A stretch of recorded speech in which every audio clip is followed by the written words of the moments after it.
O tema do texto diz: no caminho de Emaús. Naquele mesmo dia, 2 dos seguidores de Jesus estavam indo para um povoado chamado Emaús, que fica a mais ou menos 10 quilômetros de Jerusalém. E eles estavam conversando a respeito de tudo que havia acontecido. E enquanto conversavam e discutiam, o próprio Jesus chegou perto e começou a caminhar com eles. Mas alguma coisa não deixou que eles reconhecessem. Então Jesus perguntou: o que é que vocês estão conversando pelo caminho? E eles pararam com um jeito triste. Um deles, chamado Cleopas, disse: será que você é o único morador de Jerusalém que não sabe o que aconteceu lá nesses últimos dias? O que foi? Perguntou ele. E eles responderam: o que aconteceu com Jesus de Nazaré. Esse homem era profeta, e para Deus e para todo o povo, e ele era poderoso em atos e palavras. Os chefes dos sacerdotes e nossos líderes o entregaram para ser condenado à morte e o crucificaram. E a nossa esperança que era que ele fosse quem iria libertar o povo de Israel, porém já faz 3 dias que tudo isso aconteceu. E algumas mulheres do nosso grupo nos deixaram espantados, pois foram de madrugada ao túmulo e não encontraram o corpo dele. Voltaram dizendo que viram anjos e a eles afirmaram que ele está vivo. Alguns dos nossos grupos foram ao túmulo e viram o que realmente aconteceu e o que aquelas mulheres disseram, mas não viram Jesus. Então Jesus lhe disse: como vocês demoram a entender e a crer em tudo que os profetas disseram? Pois era preciso que o Messias sofresse e assim recebesse de Deus toda a glória. E começou a explicar todas as passagens das Escrituras que falavam dele, iniciando com os livros de Moisés e os escritos de todos os profetas. Quando chegaram perto do povoado para onde iam, Jesus fez com que ia para mais longe, mas eles insistiram com eles para que ficasse, dizendo: fique conosco, porque já é tarde, e a noite vem chegando. E então Jesus entrou para ficar com os dois. Sentou-se à mesa com eles, pegou o pão e deu graças a Deus. Depois de partir o pão e deu a eles, aí os olhos deles foram abertos, e eles reconheceram Jesus, mas ele desapareceu. Então eles disseram um para o outro: não parecia que o nosso coração queimava dentro do peito quando ele nos falava na estrada e nos explicava as Escrituras Sagradas? Eles se levantaram logo e voltaram para Jerusalém, onde encontraram os 11 apóstolos reunidos com outros seguidores de Jesus. E os apóstolos diziam: de fato, o Senhor foi ressuscitado e foi visto por Simão. Então os dois contaram o que havia acontecido na estrada e como tinha reconhecido o Senhor quando ele partia o pão. Não sei se você já ouviu essa passagem, mas ela é bem explicativa. E era domingo, tinha acontecido a Páscoa, e junto com isso aconteceu a morte de Jesus. Na sexta-feira Jesus foi preso, foi morto, e no sábado os discípulos receberam ali a notícia de que Jesus tinha sido morto, tinha sido preso, ficaram atordoados um pouco, sem saber o que fazer, para onde ir. E no domingo eles recebem a notícia daquelas mulheres que foram até o túmulo de Jesus e não encontraram o corpo. Diante dessa situação, o Senhor Jesus tinha outros discípulos, além dos 12. Pessoas que caminharam com Jesus, pessoas que estavam com Jesus. E esses 2 discípulos do caminho de Emaús, que fala só o nome de um, que é Cleopas, o outro não cita o nome, eram 2 discípulos que estavam ali com Jesus, com a esperança, seguiram a ele, e o texto vai falar que eles esperavam que Jesus traria a redenção para Israel. Era só isso que eles estavam querendo que ali quem estivesse no poder ia sair e Jesus fosse entrar ali no poder e a vida deles fossem completamente mudadas.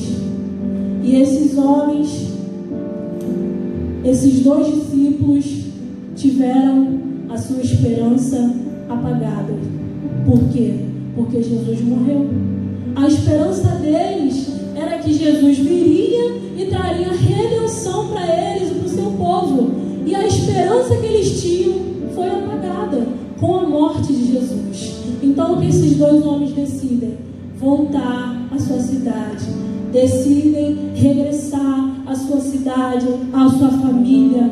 Decidem voltar à vida que eles viviam. Decidem voltar ao lar. E simplesmente esquecem das promessas que Jesus falou a eles. Simplesmente eles querem voltar à vida mesquinha que eles viviam. E quantas vezes não é assim na nossa vida? Quantas vezes acontece uma ruptura em nós? Quantas vezes acontece, talvez, um namoro que acabou, talvez uma perda de um familiar muito querido, talvez um casamento até mesmo que acabou, o emprego dos sonhos que acabou, e a gente fica com aquela expectativa toda morta, sem esperança, e decide voltar. Vou voltar, chega, vou voltar, não vou voltar a fazer o que eu fazia antes, porque a esperança que eu tinha agora eu não tenho mais. E acredito que esses homens voltaram, estão ali naquele caminho, voltando para casa, um falando com o outro, indagando: meu Deus, mas por que aconteceu isso? O que aconteceu com o nosso mestre? Por que o nosso mestre morreu? A gente passou tanto tempo com ele e agora do nada acontece isso. Ele é preso, ele é morto. E aqueles homens conversando entre si, acredito eu que eles ficam um indagando o outro. Eu não sei qual tipo de bagagem que eles estavam levando para casa, mas eu tenho certeza que a indagação estava na bagagem deles. Com certeza. Porque eles ficaram sem entender por que aconteceu isso. Porque eles poderiam até pensar: ai meu Deus, acho que eu perdi esses 3 anos que eu perdi aí servindo a esse mestre. E agora? O que eu vou falar para os meus pais? O que eu vou falar para a minha família? Larguei tudo para seguir a esse Jesus e agora esse Jesus simplesmente morre. A minha esperança acabou.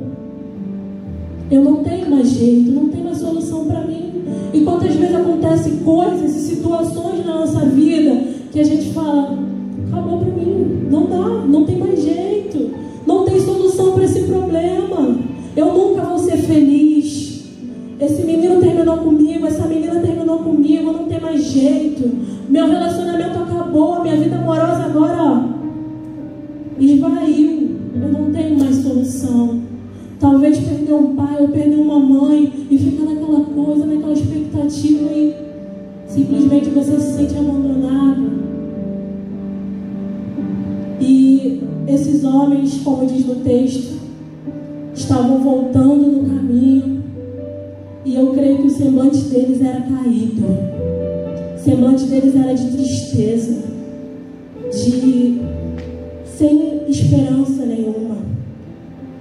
Acredito que não foi fácil para eles, até porque eles não eram a multidão que: Jesus está fazendo milagre aqui, vamos embora lá, vamos ver o que milagre ele está fazendo. E ficava aquela coisa toda: não, Jesus está fazendo milagre aqui, vamos embora, vamos lá, vamos ver. E tal, mas não vivenciavam. Não, eles eram pessoas, discípulos de Jesus. Eles caminharam com Jesus, eles estavam presentes, eles estavam o tempo todo ali, grudados em Jesus. É como se fosse o Josié aqui da igreja, está o tempo todo ali, junto com o mestre, junto com o pastor. Vamos conjecturar aqui. Então eram pessoas que estavam ali o tempo todo: precisando de quê, Jesus? Disso. Então vamos aqui, vamos ali, vamos fazer aqui. Alguém pode ajudar? Eram pessoas que estavam ali o tempo todo com o mestre. E essas mesmas pessoas tomaram essa escolha errada de ir para esse caminho e simplesmente voltar.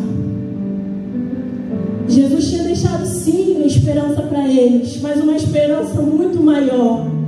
Eles colocaram a expectativa deles lá no alto, e somente que ia vir um remidor, que ia vir a redenção para eles, mas não foi essa a promessa de Jesus, não. A promessa de Jesus para aquele tempo era que ele ia morrer um dia e pagar os pecados e trazer salvação. Mas estavam ali, colocando Jesus dentro de um vidrinho e falando: não, ele vai ser o nosso Redentor.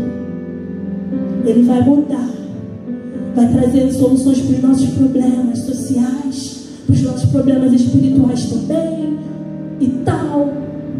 Estavam colocando Deus dentro de uma caixinha, Jesus dentro de uma caixinha. E Jesus tinha um plano muito maior para eles e para aquele tempo. E quantas vezes nós colocamos as expectativas em coisas erradas?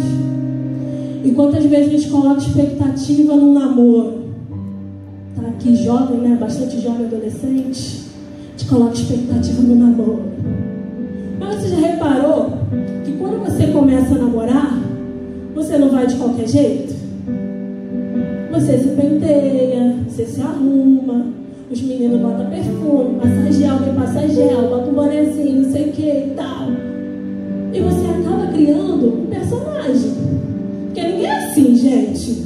Vamos combinar, né? Ninguém que começa a namorar vai de qualquer jeito, certo? Mas você acaba criando um personagem. Qual personagem? Namorado ou namorada? E a pessoa que está com você coloca uma expectativa. Pô, nossa, ela sempre vem arrumadinha, ele sempre vem arrumadinho. Encontrei meu príncipe, encontrei minha princesa, né? Cara perfeito praticamente, a menina perfeita. Você não conhece, você não tem convívio ainda muito, você está no início do namoro. E você coloca as suas expectativas naquilo dali. Então, quero trazer esse alerta. Nós temos que ficar ligados. Onde nós estamos colocando as nossas expectativas? Porque a gente coloca tanta expectativa. Não, é namoro, é trabalho também, nossa. Eu vou terminar o ensino médio, vou fazer minha faculdade e vou conseguir um emprego, vou comprar um carro, vou comprar uma casa. Quando a gente é adolescente, então, fica só nesse pensamento. Igreja também. Estou chegando nessa igreja nova. Poxa, tomara que o pastor tenha uma boa palavra. Tomara que os jovens sejam legais, que me enturme rápido. Você vai colocando expectativa. Só que nem tudo é do jeito que a gente quer.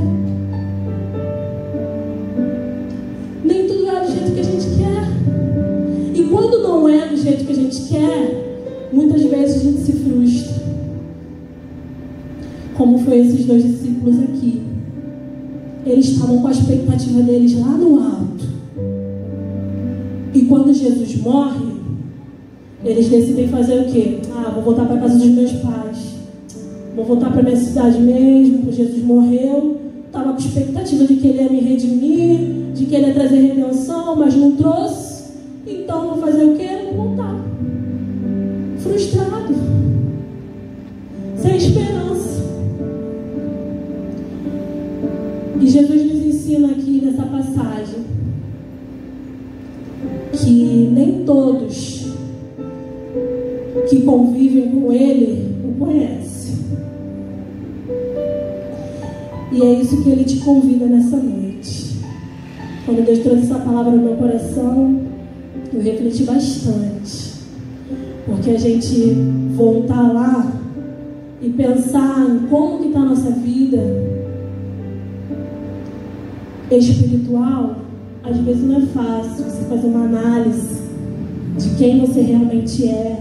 Será que eu estou só seguindo a Jesus? Ou será que eu estou buscando ter uma intimidade com Ele? Porque a gente pode perceber, esses 2 discípulos passaram 3 anos, mais ou menos, pela busca que eu fiz. 3 anos. 3 anos é tempo suficiente para você conhecer a pessoa. É um tempo bom. E eles demonstraram que não conheciam Jesus. Porque eles estão ali no caminho, aquela coisa toda, como eu falei, sem esperança, sem expectativa, voltando para casa, aquela coisa toda. E Jesus se aproxima deles. Jesus ressurreto. A ressurreição já tinha acontecido. Jesus já tinha falado para os seus discípulos, nesse tempo todo, que ele ia morrer e ressuscitar. Mas eles provavelmente não devem ter realmente fixado que isso ia acontecer. Eles estavam só fixados no: eu quero um remidor. Jesus é o nosso remidor. Somente isso. Eles estavam fixados só nisso. E ficaram o quê? Cegos. E quantas vezes a tristeza, o medo, a ansiedade faz com que nós fiquemos cegos? Nessa quarentena, então, que eu mais tenho visto é pessoas falando: nossa, estou tão triste, ai, perdi meu emprego, ai, e isso e aquilo, ai, não posso sair de casa. Pessoas que estão ali remoendo aquela tristeza, remoendo. E quando você está cego, você não consegue enxergar exatamente nada, né? Já estou falando, cego. E não consegue sentir nenhuma positividade. Você não consegue olhar além. Eu perdi meu emprego hoje, mas Jesus vai abrir uma porta aqui daqui a pouco. Eu perdi meu emprego hoje, mas quem está me sustentando é Deus. Eu perdi meu emprego hoje, mas daqui a pouco vai abrir uma porta ali onde não tem nem parede, porque o meu Deus é maior. O eu sou está comigo e eu não vou temer.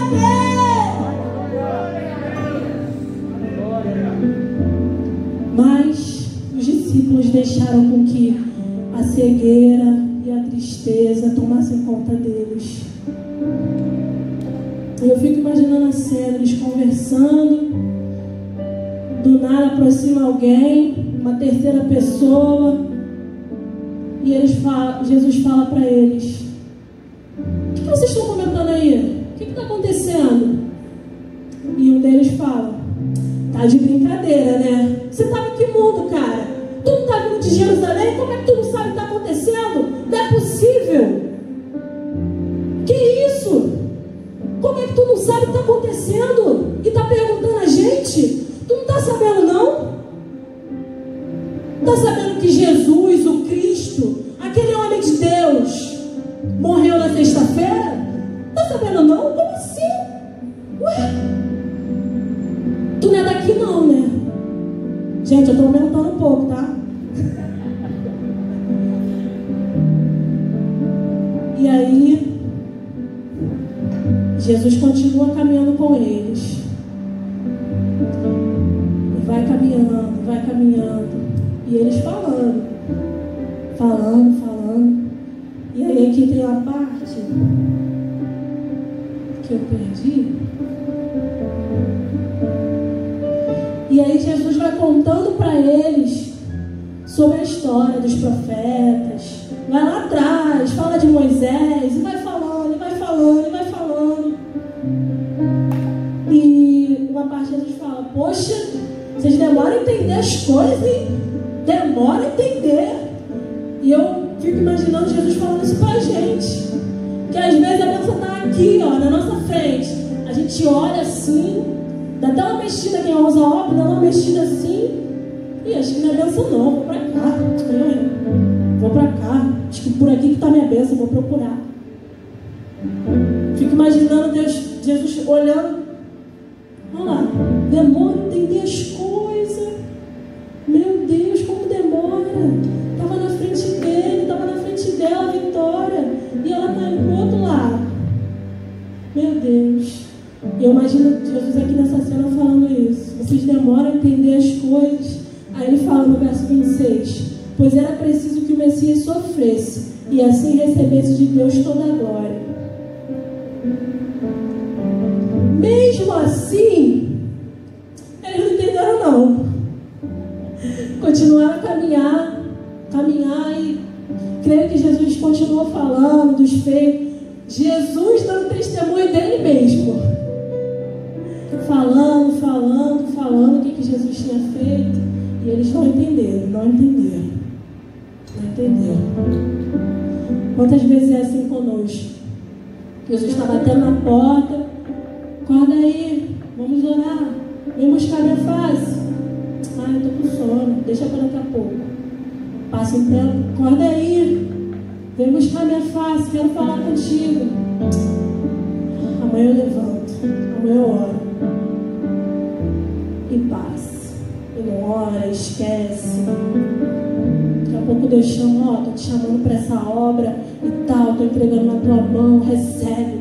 Vem no culto de oração, recebe aquela palavra, aquela coisa toda. E pula, e grita, e fala em línguas, e chora, e quer, nanã. Chega no dia seguinte, esqueceu de tudo já. Não pegou mais a Bíblia. Jesus falou na consagração: lê a Bíblia, busca mais da minha palavra, eu vou falar contigo, e tal, e tal, e tal. Dia seguinte, o que é Bíblia mesmo? O que é oração mesmo? Esqueceu. Passou. Acabou a emoção, passou. E Jesus continua a caminhar com eles. E chega até a porta da casa deles. E Jesus faz como que, vou meter o pé. Gente, estou só conjecturando aqui, tá? Vou meter o pé. E eles param na porta e Jesus vai como se fosse continuar andando. E eles falam: não, vem cá, fica aqui com a gente, dorme aí. Que isso, tá tardão. Imagina eles falando na linguagem de hoje, né? Tá tardão, fica aí, mano. Que isso, vai embora não. Tá doido? Pegar uma bala aí na estrada? Fica em casa aqui com a gente. Vem comer com a gente aqui. Vamos comer, vamos jantar, descansa. Amanhã tu vai, cara. Vai ficar com pressa porque veio caminhando com a gente até aqui. Vai embora com pressa agora por quê? Não, fica aqui com a gente. E eles realmente têm um pouco desse jeito de ser bem hospitaleiro, né? Esse povo. Jesus, né? Como eles queriam, convenceu. Tá bom, fica aí, vamos ver qual rango que é e tal, aquela coisa. Entrou, sentou. Eles falaram: vamos dar graça. E aí Jesus pega o pão, dá graças a Deus e parte o pão. E nisso, aí que eles entenderam, que eles foram entender que no caminho de Emaús era o próprio Jesus. Quando ele levantou o pão e deu graças, e quando ele partiu, eles entenderam que era Jesus. Mas quando eles foram entender que era Jesus, Jesus meteu o pé, desapareceu. Imagina que um ficou olhando para a cara do outro. Garoto! Caraca, mano, não acredito! Jesus estava com a gente o tempo todo! Mano, não é possível. Peraí, mas eu que descobri que era Jesus e o outro não? Que isso, cara? Eu que percebi. Eu percebi no olhar dele. Eu percebi na fala dele e tal. Era Jesus. Cara, não acredito que era Jesus o tempo todo aqui com a gente. E às vezes é assim com a gente. Você tá lá, naquela coisa, naquela situação difícil, naquela luta. Meu Deus, Jesus não está me ajudando. Não é possível. O que está acontecendo comigo? Olha essa luta, meu Deus. E começa até a clamar: meu Deus, olha essa luta. Você está com luta, mas tem um pão na tua mesa. Você está com luta, mas tem saúde. Você está com luta, mas tem casa. Você está com luta, mas tem emprego. Você está com luta, mas tem o que vestir, tem o que calçar. Você está com luta, mas tem uma mente para pensar. Você está com luta. Tem certeza que você está com luta?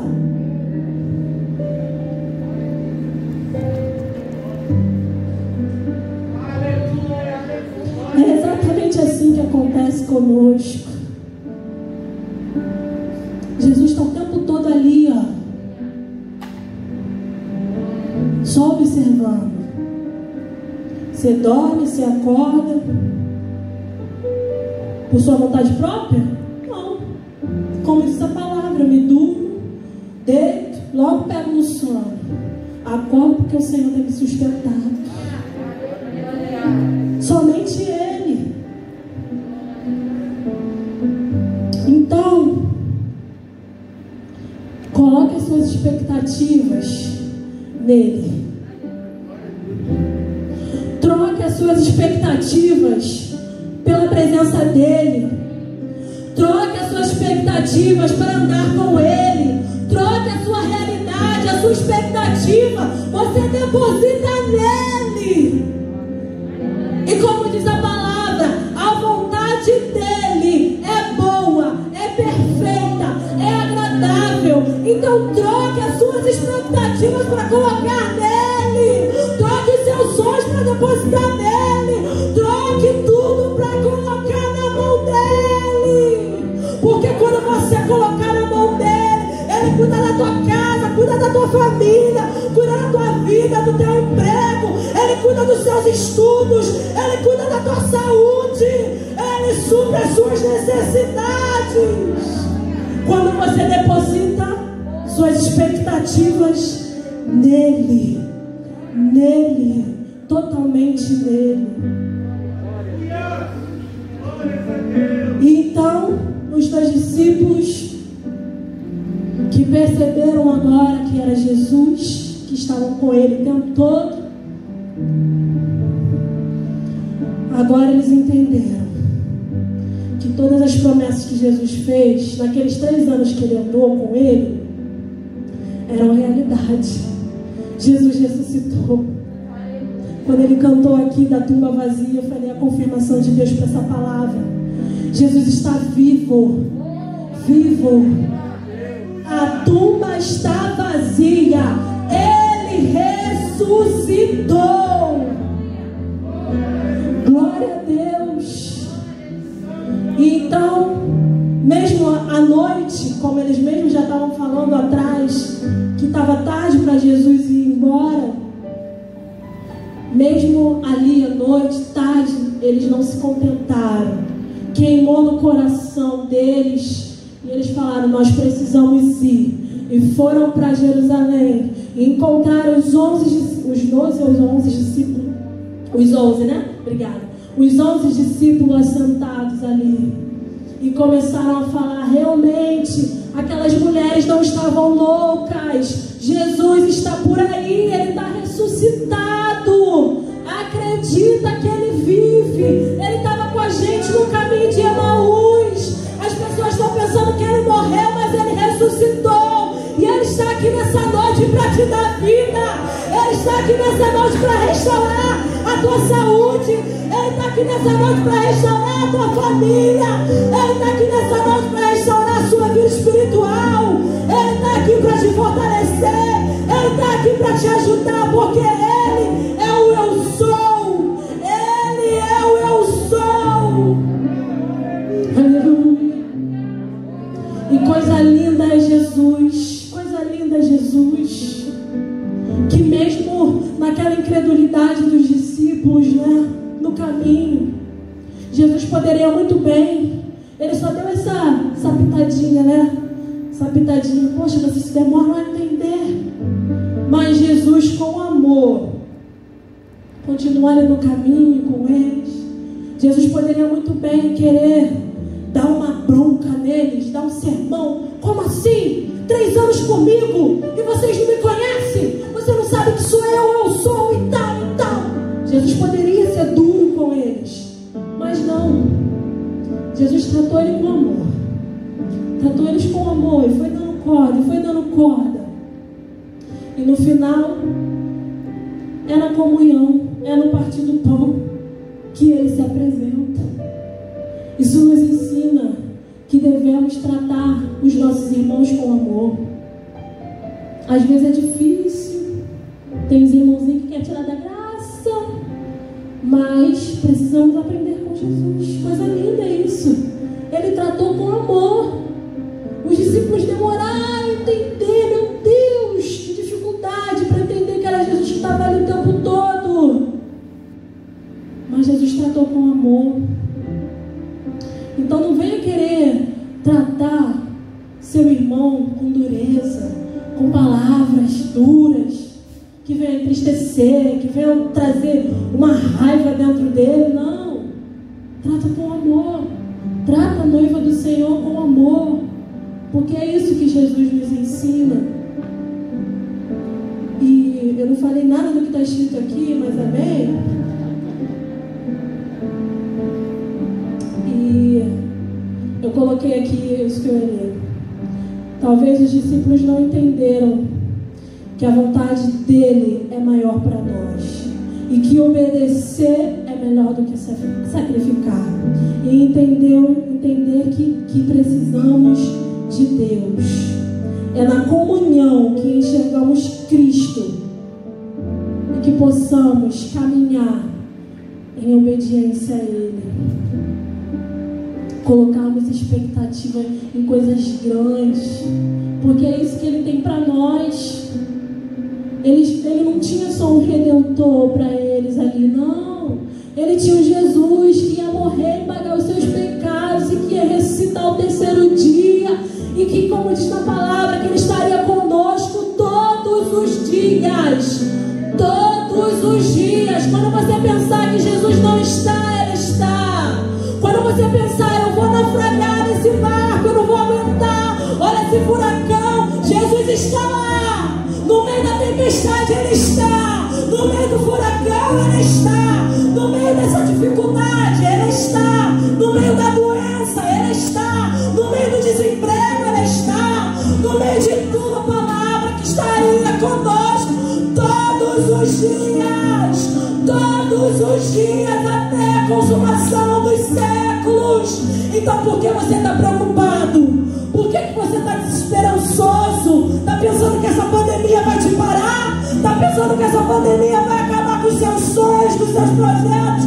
Não! Existe um Deus maior do que a pandemia. Existe um Deus maior do que o coronavírus. Existe um Deus que faz com que nós andemos sobre as águas, caminhemos, até chegarmos àquele grande dia. Essa luta não vai te parar não, meu amor. Não vai não, minha amada, meu amado. É só um processo que é necessário passarmos, sim. Porque tudo é permissão dele. A morte é dele, a vida é dele. Tudo está no controle dele. Ele não perdeu o controle não. Tenho visto muitas pessoas falando, ai, será? Será que Jesus sabe disso? Poxa, será? O que a gente fez? Esquece isso, querido. É permissão de Deus. Deus quis que acontecesse. E nós temos que passar pelo processo sem perder a fé. Porque tem gente que perde emprego. Ai, perde a fé também. Perde um só, poxa. Perde seu emprego. Deixa a fé lá intacta. A pessoa perde a fé com tudo. Meu Deus, não conseguiu pegar o ônibus para ir para tal lugar. Ai, perdi a fé. Não conseguiu tal. Ai, perdi a fé. Ah, meu amigo não fala mais comigo. Ai, não quero mais ir para a igreja. Ei, querido, Jesus está voltando, hein? Jesus está voltando, hein? Será que Ele vai te encontrar? Será? Ou você vai ficar lá? Ah, quero falar com fulano, não. Ah, não quero falar com ciclano, não. Aí Jesus volta e fica aí, sem falar com ciclano, não. Fica aí, por aí. Alerta, igreja. Jesus está voltando. Onde nós temos depositado a nossa fé? Será que é no autor e consumador da nossa fé, que é Jesus? Ou será que a gente tem ficado meio balançado assim? Ai, meu Deus, essa pandemia aí, hoje eu não posso sair com meus amigos, não posso namorar, não posso não sei o quê. Poxa, será que... Ai, que coisa chata, nananã. Sei que é ruim, mas vamos colocar a nossa expectativa nele. Vamos depositar a nossa vida realmente a Ele. Jesus, toda essa pandemia aí tá difícil, mas tu tá no controle de tudo, meu Pai. Toma, Senhor, minha vida em tuas mãos, me ajuda. Me ajuda, pede socorro, porque o Senhor é um socorro bem presente. Na hora de luta, de tribulação, de angústia, Ele é o teu socorro. O teu socorro não vem do homem. O teu socorro não vem de uma vacina que vai imunizar todo mundo, não. O teu socorro vem do alto. Vem do alto para você. Tem providência de Deus chegando para a tua vida. Tem alegria chegando para a tua casa. Celebre os poucos momentos que você está no teu lar. Celebre. Não fica pensando as coisas, não. Celebre. Poxa, eu tenho pão na minha mesa. Poxa, eu tenho como comer. Ai, eu tenho como pedir no iFood. Ai, não sei o que. Agradece isso. Quantas pessoas estão a alento? Quantas pessoas querem ter um teto e não tem um teto? Quantas pessoas querem ter até uma máscara? Às vezes não tem como comprar, não tem nem como fazer. Quantas pessoas querem simplesmente um abraço de alguém e não tem? E você às vezes tem um pai, tem uma mãe, tem um esposo, tem alguém, e às vezes não dá o devido valor. A pessoa pode ter todos os problemas do mundo, mas está ali contigo, não está? Então seja grato. Seja grato às pessoas. Seja grato a Deus por você estar vivo, por você estar de pé, por em meio a tantas coisas que têm acontecido, você tem a proteção do Eterno. Nenhum mal te sucederá, nem praga alguma chegará à tua tenda.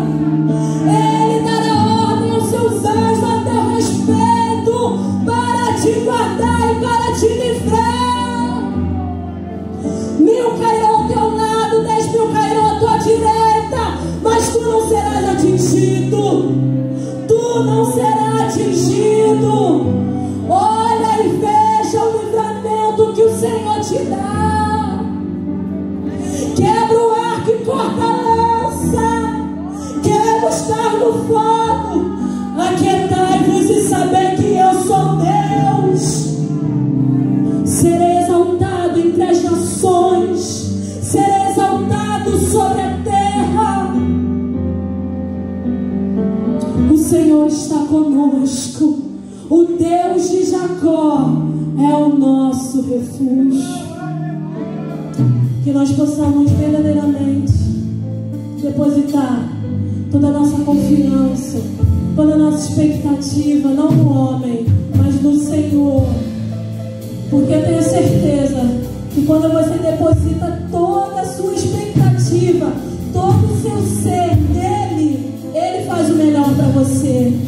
O melhor para você é o que Deus tem.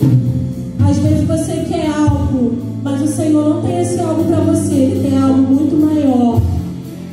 Muito maior. Às vezes, eu vi até uma metáfora na internet, que a menininha estava com um ursinho desse tamanho aqui mais ou menos. E aí, o Senhor pede para ela. É uma figura, né? Fala para ela, me dá esse ursinho que eu vou te dar algo, um presente. E ele tava com um urso grandão assim. E ela fica com aquela carinha, tipo assim, ai, será que eu entrego? Hoje eu gosto tanto desse ursinho, será que eu entrego? E aí depois ela vai e entrega o ursinho.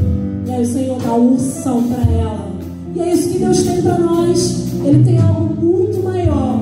Às vezes a gente está olhando aqui, ó, no nosso olhar terreno. Poxa, eu quero isso, eu quero aquilo, tal. Mas o Senhor tem algo muito maior. E a gente fica naquela, ai meu Deus, será? Se você entregou na mão dele, querido, descansa que ele vai fazer. Descansa que ele vai fazer. O que prometeu é fiel para cumprir. Muito mais além daquilo que pedimos e daquilo que pensamos. Então entrega totalmente a sua vida a Ele, porque Ele vai fazer infinitamente mais daquilo que pedimos e daquilo que pensamos. A prova viva está aí, ó, meu esposo, coisa linda. pensando, gente, eu não estou falando de beleza não, porque beleza não se põe, né? Cada um tem a sua, tá, Anderson? Mas eu estou falando assim, da gente colocar uma expectativa, da gente entregar na mão de Deus. Eu realmente entreguei na mão do Senhor. Falei, não quero mais namorar, eu não quero me relacionar com ninguém mais, porque está dando errado na minha vida. Vou me dedicar à obra. Como diz meu marido, você queria ser a Teresa de Calcutá, né? Vou dedicar minha vida ao Senhor e acabou. Bobinha eu, né? Coitada.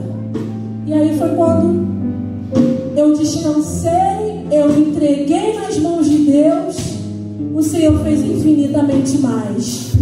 Infinitamente mais mesmo. Não querendo exaltar meu marido, mas agradeço a Deus pela vida dele, porque eu vejo o cuidado do Senhor na minha vida quando eu estou com meu marido, que ele me apoia muito no meu ministério, muito mesmo, intercede muito por mim. Ele é caladão assim, mas ele sempre está me apoiando. E eu agradeço a Deus, porque se eu tivesse ficado desesperada, talvez não teria nem encontrado. Mas o Senhor colocou no meu caminho, nos tornamos grandes amigos e depois, né? Então, querido, coloca essa expectativa no Senhor, porque Ele vai fazer, amém? Você pode aplaudir ao Senhor nessa noite? A Ele toda a glória, a Ele todo louvor, toda adoração. Agradeço a oportunidade em nome de Jesus.